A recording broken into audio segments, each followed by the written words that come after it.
Hello मित्रांनो, आज ना माझी जरा तब्येत डाऊन होती, त्यामुळे ऑफिसला दांडी मारली आणि दिवसभर आपली घरीच विश्रांती सुरू होती.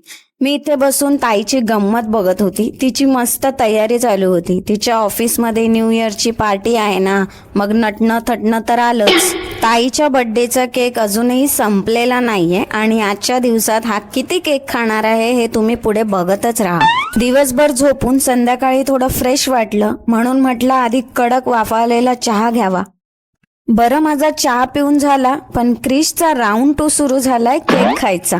किचन मध्ये रात्रीच्या जेवणाची तयारी सुरू झाली आहे. मी आणि मुलं मात्र आरामात बसलोय, पण क्रिशचा केकचा सिलसिला काही थांबायचा नावच घेत नाहीये आणि आता तर बाबूने पण साथ दिली आहे त्याला. आमची आई मोबाईल मध्ये रील बघण्यात बिझी आहे आणि मी पण आपला व्हिडिओ सेटअप लावायला रेडी. तर सगळ्यांच्या मेहनतीने रात्रीचं जेवण रेडी आहे. वाटाण्याचा सीझन आहे, मग पावभाजी तर बनलीच पाहिजे.